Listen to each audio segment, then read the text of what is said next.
ನಿನ್ನೆ ಕುಮಾರಸ್ವಾಮಿ ಅವರು ಹೇಳಿದ್ದನ್ನ ಗಮನಿಸಿರ್ಬೋದು ಅಂತ ಹೇಳಿ. ಕುಮಾರಸ್ವಾಮಿ ಹೇಳಿದ್ನ ಗಮನಿಸಿದ್ದೀವಿ. ಮೊದಲಿಂದ ಕೂಡ ನನ್ನ ಜೈಲಿಗೆ ಹಾಕ್ಸ್ಲೇಬೇಕು ಅಂತ ಹೇಳಿ ಬಹಳ ಸಂಕಲ್ಪ ಮಾಡಿ ಷಡ್ಯಂತ್ರ ನಡೆಸ್ತಾ ಇದ್ದಾರೆ. ಒಳ್ಳೇದಾಗ್ಲಿ ಅವ್ರಿಗೆ, ಅವರ ಆಸೆ ಯಾವ ವ್ಯಕ್ತಪಡಿಸಿದ್ದಾರೆ, ಏನೇನು ಮಾತಾಡ್ತಾ ಇದ್ದಾರೆ ಅದಕ್ಕೆಲ್ಲ ನಾನು ಹಬ್ಬ ಆಗ್ಲಿ ಉತ್ತರ ಕೊಡ್ತೀನಿ. ಭವಿಷ್ಯ ನುಡಿತಾ ಇದಾರೆ ಅಂತ ಸರ್, ಭವಿಷ್ಯ ನುಡಿತಾ ಇದಾರೆ ಕುಮಾರಸ್ವಾಮಿ ಅವರು ಅಂತ.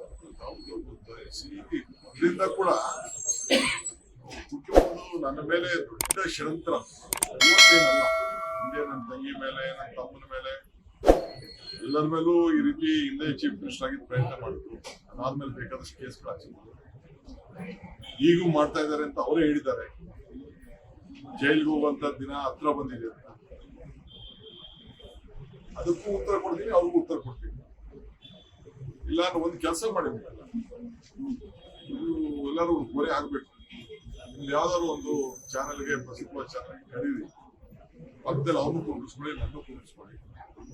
ಹಿಂದೆ ಸಾತ್ತೂರಲ್ಲಿ ನಡೆದಿದ್ದಲ್ಲ ಮ್ಯಾಚ್ 2020, ಹಂಗೆ ನಡೀಲಿ.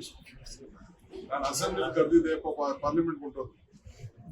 ಇನ್ನು ಬೇರೆ ಅವ್ರ ಪಾರ್ಟಿಯವ್ರ ಜೊತೆ ಮಾತಾಡೋದ್ರಲ್ಲಿ ಏನು ಅರ್ಥ ಇದೆ, ಅವರೆಲ್ಲ ನಮ್ಮ ಲೆವೆಲ್ಗೆ ಅಲ್ಲ ಅವರು. ಅದಕ್ಕೆ ಅವ್ರನ್ನೇ ಕರೆದ್ಬಿಡಿ, ನೀವೆಲ್ಲ ಫಿಕ್ಸ್ ಮಾಡ್ಬಿಡಿ.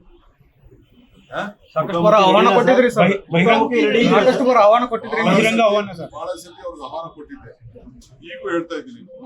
ಸುಮ್ಮನೆ ಇಟ್ಟರ್ ಮಾಡೋದಲ್ಲ, ನಾನು ಏನೇನ್ ಮಾಡಿದ್ದೀನಿ ಅಂತ ಏನೇನು ಅವ್ರು ಹೇಳ್ತಾರಲ್ಲ, ನಂದು ಅವ್ರದ್ದು ಎಲ್ಲ ಚರ್ಚೆ ಆಗ್ಲಿ. ಅವ್ರ ಕುಟುಂಬದ್ದು ನನ್ನ ಹತ್ರ ಇರುವಂತ ಅಗಾಧವಾದಂತ ಭಂಡಾರದಿಂದ ನಾನು ತೆಗಿತೀನಿ, ಅವರು ಎಲ್ಲ ಭಂಡಾರದಿಂದ ತೆಗೆದು ಅವರು ಜನರ ಮುಂದೆ ಇಟ್ಬಿಡಿ. ಸೊ ಜಲ್ದಿ ಪಾಪ ಅವರು ಬಹಳ ಪ್ರಯತ್ನ ಮಾಡ್ತಿದ್ದಾರೆ. ಅವರೇ ಜಡ್ಜು, ಜೈಲಿಗೆ ಹಾಕಿದ್ರೆ ಅವರೇ ತಾನೆ ಜಡ್ಜಿ ತಾನೆ ಜೈಲ್ ಕಳ್ಸು, ಅವರೇ ಜಡ್ಜ್ ಆಗ್ಬಿಟ್ಟಿದ್ದಾರೆ. ಜಡ್ಜ್ ಆಗಿರೋರು ಪಾಪ ಕೋರ್ಟ್ ಹೋಗ್ತಾರೆ. ಸರ್, ಬೆಂಗಳೂರಲ್ಲಿ ಸರ್ ಪೀಕ್ ಅವರಲ್ಲಿ ಸಿಂಗಲ್ ಆಗಿ ಕಾರಲ್ಲಿ ಹೋಗ್ತಾ ಇದ್ರೆ ಅದು ಟ್ಯಾಕ್ಸ್ ಏನಾದ್ರು ಡಿಸೈಡ್ ಮಾಡಿದಿರಾ ಸರ್? ಅವೆಲ್ಲ ಸುಳ್ಳು. ಯಾವ ಟ್ಯಾಕ್ಸು ಇಲ್ಲ, ಯಾವ ಸಿಂಗಲ್ ಇಲ್ಲ, ಏನಿಲ್ಲ. ಕೆಲವು ನಮ್ಮ ಇಂಡಸ್ಟ್ರಿಯಲಿಸ್ಟ್ ಪಾಪ ಕೆಲವು ನಮ್ಮ ಬೆಂಗಳೂರು ನಾಗರಿಕರಿಗೆ ಒಳ್ಳೇದಾಗ್ಲಿ ಅಂತ ಕೆಲವು ಸಲಹೆ ಮಾಡ್ತೀವಿ ಅಂತ ಹೇಳಿದ್ದಾರೆ. ನನ್ನ ಮತಕ್ಕೆ ಏನ್ ಬಂದಿಲ್ಲ.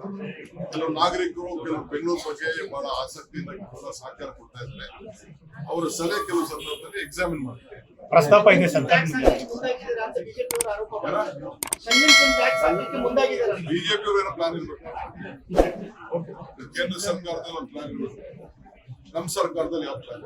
ಸರ್, ನಿಮ್ ಮನೆ ಸರ್, ನಿಮ್ಮ ಸರ್ಕಾರಿ ನಿವಾಸದ ಮುಂದೆ ಕಾರ್ ಹಾಕಿದ್ರು ಸರ್, ಅದನ್ನೇ ಕಳಪೆ ಕಾಮಗಾರಿ ಮಾಡಿದ್ರು. ವರದಿ ಬಂದ್ಮೇಲೆ ಮತ್ತೀಗ ಹೊಸದಾಗಿ ಕಾರ್ ಹಾಕೋರು ಸರ್. ಇರ್ಲಿ, ಅವ್ರ ಲೈಫೇ ಕಳಪೆ. ಬಿಜೆಪಿ ಅವ್ರ ಲೈಫ್ ಅಲ್ಲ, ಬಿಜೆಪಿ ಅಲ್ಲ ಸರ್, ನಿಮ್ಮ ಅಧಿಕಾರಿಗಳು ಸರ್. ನಮ್ದೇ ಯಾವ್ದು ನಾವ್ಯಾವ್ದು ಕಳಪೆ ಹೋಗ್ಲಿಲ್ಲ, ಅವ್ರನ್ನೆಲ್ಲ ಕಳಪೆ ಹಾಕ್ಸ್ತಾ ಇದ್ರು. ಅವ್ರ MLA ಕ್ಷೇತ್ರದಲ್ಲೇ ಕಳಪೆ ಇದೆ, ನಿಮ್ಮನೆ ಎದುರುಗಡೆ ರೋಡ್ ಹಂಗ್ ಮಾಡಿದ್ರು ಅಂತ ಅವ್ರ ಕ್ಷೇತ್ರ. ಲೇಟೆಸ್ಟ್ ಹಾಗೂ ಇಂಟ್ರೆಸ್ಟಿಂಗ್ ಸುದ್ದಿಗಳಿಗಾಗಿ ಬಾಸ್ ಟಿವಿ ಕನ್ನಡ ಚಾನೆಲ್ನ ಸಬ್ಸ್ಕ್ರೈಬ್ ಮಾಡಿ, ಹಾಗೆಯೇ ಬೆಲ್ ಐಕಾನ್ ಪ್ರೆಸ್ ಮಾಡಿ. ಇದರ ಜೊತೆಗೆ ಫೇಸ್ಬುಕ್, ಇನ್ಸ್ಟಾಗ್ರಾಮ್, ಎಕ್ಸ್ ನಲ್ಲೂ ಮಿಸ್ ಮಾಡದೆ ಫಾಲೋ ಮಾಡಿ.